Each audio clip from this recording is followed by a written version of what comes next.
Good morning. Well, whatever time it is. Hello and welcome to the podcast. I'm Joel here with my dad. Obviously, we're recording in the morning. I'm Rick, and we're so glad you're here. And we're talking about mountains this year, right? Yeah, I want to talk about a big mountain. Okay. It's the month of May, which I think Mother's Day falls in this month. And I was looking at our listenership. We kind of skew female audience, which is fascinating to me. Really? I would have thought it would be men, but apparently not. Yeah. But so we have a lot of women listening. So we want to talk about parenting. And this is a question that I'm constantly dealing with. And I thought I'd ask you because the question is this: should we be friends with our kids? And, you know, you and I are really good friends now, so much so that we've it's out here for 250 episodes doing this show. And we're still friends. We're still friends, yeah. And you're one of my favorite people to hang out with. But, you know, early on, I didn't necessarily see you as a friend, but yet I also felt very comfortable coming and talking to you about anything I was going through. That's good. So the question, I guess, is like, if you want to be a friend long-term with your kid, should you be a friend with your kid early on? Because I didn't feel like you were my friend early on. Oftentimes I felt like you were the opposition to everything I wanted in life. Yeah. No, that's what grandparents are for. They're the ones supposed to be the friends when they're young. You know, you're supposed to be the heavy-handed one. So, no, seriously though, yeah, you know, there's something that has to supersede friendship, and that's the authority. And, you know, here's the thing. Your kids can't really love you unless they first respect you. I mean, really, that's the truth about anybody. You really don't love anybody you don't respect, because respect is a very important part of love. And so you first of all have to establish respect. And I think that's where, I don't know, I've seen some parents that they go wrong, where they're more concerned about, I want my kid to love me. And I learned early on that, you know, if you're a 2-year-old or a 5-year-old or a 10-year-old or an 18-year-old says, I don't love you, just laugh at them. Don't laugh at them in front of their face, but go into a room and laugh, because they don't even know what love is. Yeah, you don't know what love is. They have no idea what love is. In fact, most of us, when we're married, don't know what love is. We say things like, oh, when I'm with you, you complete me. Well, who's that all about? You complete me. That's why I love you, because I really love me. And it's so we don't really know what love's all about until, I don't know, I'm still learning. So don't worry about it. Okay, so first of all, you said something that's interesting. Love starts with respect, right? Mm-hmm. Which I've always said, and people don't like it, but I've always said, I'd rather be feared than loved, because the fear can eventually turn into love. Isn't that kind of what the fear of the Lord is the beginning of wisdom? Biblical, as long as fear is understood in a biblical way. And there is I know in theology, they define the fear of the Lord as an awesome respect. Well, it is, but God could have said an awesome respect. There's a degree of FEAR in fear of the Lord. Yeah, well, and I mean, if he really wanted to put the fear in us, he could do a handful of things that could really make you fearful. And he did with Israel. Yeah. They still didn't follow him. Oh, man, that's a good point. So whatever. Which is interesting. Yeah, well, that's a parenting. Broaden that out to parenting. Thinking about sometimes you are the one that's always putting the fear of God in them, and they still rebel. In fact, maybe they're more likely to rebel because there's not love on the other side of it. Yeah, that's true. That's why I say the idea of being feared is a great idea if we understand fear in the way that it is a godly respect, but it goes beyond that. And I've told the story before, which the best illustration I know of that was when I heard these two kids talking, a new kid at the school. I was the principal, and the new kid was at the school, and he was indoctrinating the new kid. You know, there was a fifth grader indoctrinating the new kid, and he was saying, that's Mr. Malm's office. Man, he's really nice, unless you're bad. Then he's terrible. And I thought, that's exactly what the fear of the Lord is all about. Oh, man, God is so good. He's so kind. But I got to tell you, if I'm his enemy, he is terrible. Yeah. So, I mean, I'm thinking the example, there's this new thing that's super popular called gentle parenting, where it's, you know, you never you use a negative response. and you see these gentle parenting their little tyrants in the airport. And they're like, okay, now come on, sweetie, stop throwing your food at people. That's not loving and kind. And the kid doesn't care, you know? So there is a powerful element when you're young that you have to understand. There's a supreme authority. And as a parent, you represent that supreme authority. You are God. I mean, I've always said that we project our images of God onto the first godlike figures in our life, which are our parents. Yeah, for sure. And the thing about it too with kids, you cannot give much grace to kids because kids can't understand grace. If I do something wrong as a kid and I get away with it, and I know I don't see that as grace. I see it as I got away with it and I can do it again. And there's a scripture for that. I when early in the Christian school movement, all of the people that were producing curriculums were from kind of a really legalistic background. And I couldn't figure out, why is that, Lord? This is unusual. And I read I think it's in Galatians, James, I don't remember right now, but he said this, that even a child, when before he comes of age, he is under tutors. And so though he's a son, though he inherits all the promises, he is still under the law.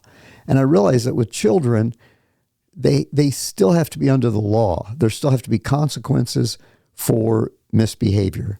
And that's the key. It's not really me doing this to you, son. You did this, there are consequences for that. If you drop a bowling ball on your toe, it's going to hurt. And it's not the bowling ball's fault. It's just a consequence. And it's not a punishment. It's just a consequence of doing something foolish. And in life, there are consequences for doing things foolish. And the sooner we teach our kids that, the sooner they can see, I got to stop doing things foolish because it hurts. And that hurt might have to be inflicted by the parent on them. And that may be something as simple as taking away a favorite toy or, God forbid, corporal punishment, because that is a very biblical, in fact, it's the only means of discipline that God puts his stamp of approval on. It's not to say it's the only way, but I'm saying you don't get any promises for time out. But in the Bible, you get promises for applying the rod to your child. That's not to say you do it all the time. We don't want to go there. Yeah. Anyhow, I can recommend a book if you're interested in that. Well, recommend the book, and then I got my question. Oh, okay. Well, all you have to do, I'm going to shamelessly promote, I have a website called noperfectparents.com. If you go to there, you can get the book for free. Just sign up and you get it emailed to you. So, and it's called 5 Times Not to Spank Your Kids. So there you go. Commercial over. Which some people would say all the time is not to spank your kids. Some would, and that might be one of the times. You won't know until you go and read the book. But it's free, so I'm not making anything off this. So okay, so what's the question? You literally just blew my mind a second ago because there's something I've been wrestling with, and I'm like, this is profound. Kids can't understand grace. Yeah, right. That's huge. Yes, because I'm working on this book right now, and it's really, I'm going in with much fear and trembling because it's talking about the stages of faith. And I think I've mentioned this before, and it's the longest book it's ever taken me to write because I'm concerned about what the outcome of this book could be. It could get me kicked out of Christianity. I'm just kidding. But that is pretty serious. It's not going to get me kicked out of Christianity, but it's jolting, right? Because really to walk in a maturity, you understand grace, but you don't understand it as abuse. You understand it as a undeserved favor, right? Right. Okay. But it's interesting that you said as a kid, they're like, ooh, I got away with it. Right. And that's what a lot of people, I know a lot of immature Christians, they have a problem with grace because they're like, well, then people are going to think they get away with it, which is an immature mindset. Right. But that's all you've got. I mean, you got to deal with what you only can process that. We don't see the world as it is. We see the world as we are. So you can only process the world from your level of understanding. And in an early level of understanding, can I get away with this? Yeah. And that's why the law this time. Right. And that's why the law is so powerful because it shows nobody gets, like, you're always condemned under the law because you cannot do all the stuff. Yeah. And eventually you get to the point where you realize I can't do all the stuff. And that's where maybe for the first time you have some self-awareness that kicks into understanding of what true grace is. But it always starts with law. And I've been saying this, I said this in the book, and when I say it, people get really triggered. But I say healthy legalism is good early in the faith. Yeah, it definitely is. You need boundaries. You need to know there's a solid place. Who is it? Archimedes that said, if you give me a lever and a place to stand, I can move the world. You need a solid place to stand on before you can ever do anything to make your mark on the world. But you got to understand, here's the rules. This is what the foundation of what God's order is built upon. And within that, there's a lot of freedom. Chesterton said that. He said the chief aim of God's order is to give room for good things to run wild. But you got to first understand there's a fence, and you stay within this fence for your safety and for the honoring of God and his regulations. So I feel like we've gotten off track, but we really haven't gotten off track. What you're saying is, yes, you're eventually going to become a friend to your children if they first of all understand the proper order of things. Yeah. Well, in New Testament, I mean, to answer what you're talking about there, it's the New Testament. It says, don't be deceived. And he's getting ready to say something that obviously we're pretty easily deceived about, or he wouldn't say, don't be deceived. But he says, don't be deceived. God is not mocked. What you sow, you will reap. And so the fact is that, we talk grace and we believe grace, and it's all by grace that we are saved. But you still, if you're sowing this kind of seed, you're going to reap that kind of seed. Not because God's mean, not because God doesn't like you. If you drop the bowling ball in your toe, it's going to hurt.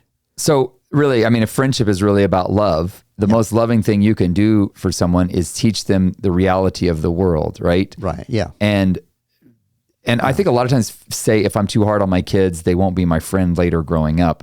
But I actually have seen, well, it's a healthy balance. It's a healthy balance because you were hard on me about certain stuff. If I was ever rebellious or had an attitude, or you sensed any hint of, rebellion, that was the one that brought the big one, because rebellion brought the paddle out. Is the sin of witchcraft and stubbornness like idolatry. All right, we've only got a few minutes left, but you got to unpack how it's the sin of witchcraft, because that's, it's profound, but Samuel said it to Saul when Saul was getting the kingdom ripped out of his hand. And I wondered for a long time, how is stubbornness like iniquity and like the sin of witchcraft? Witchcraft and rebellion is like, witchcraft is saying, I'm rejecting God's power. I want to find power somewhere else. And in witchcraft, you're trying to find it in magic. You're trying to find it in Satanism and something else. Idolatry or rebellion is saying, I'm the authority. I'm finding all authority in me. I'm in charge here. You're not my boss. I'm the boss. And so that's why rebellion saying, I'm in charge here. Don't tell me, you're not the boss of me. Right. And it's like witchcraft, where witchcraft, you're trying to find the power somewhere else than in God.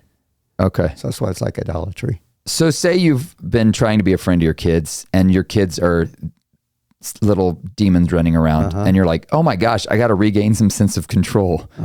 What would you say to parents who are in that place right now where they're realizing, maybe I was lied to about this current culture and how I should raise my kids? How would you regain control of kids you've been trying to be friends to, but really what they need is healthy authority and fear of the Lord? Is there a way to regain control? Yeah, there is. And it would depend on the age of the child, first of all, but it's going to require whatever it takes to let them know that they are not in charge of their life. They are not the center of the universe. God's got to be the center, and you're his representative here. And, if you can do it, again, I hate to say it, but in Proverbs it says over and over again, it is the rod of reproof that drives away sin and will save your child, and it's a blessing. And if you love your child, you'll discipline them. Which is really hard to do the older they get. I mean, it is. And there comes a point in time where that's not the best way to do it. Yeah. And there comes a point in time when, if your child is too old for you to even maybe,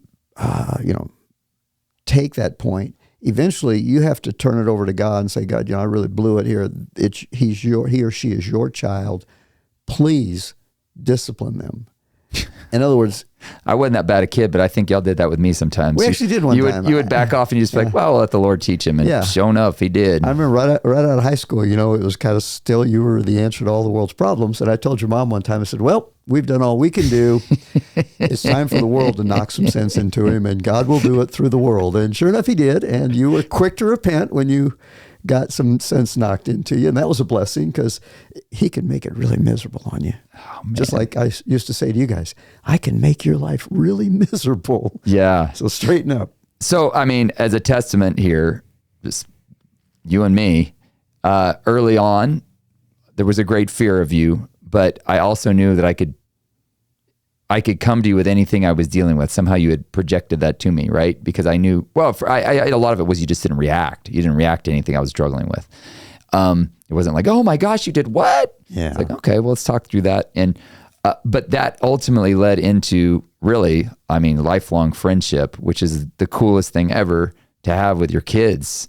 And I'm still learning from you. And I mean, like, look at all these notes I just wrote. I was like, oh my gosh, that's brilliant. Yeah. And you're, look at that. You're even learning from me. Yeah. So yeah, yeah.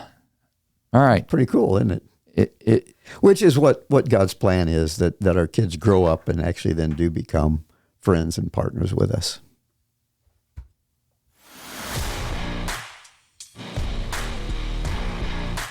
Thanks for listening. Please consider sharing this with your friends on the platform of your choice. For more from Joel Malm, visit joelmalm.com. For more from Rick Malm, visit rickmalm.com. Our podcast music was produced by Alex Burleson.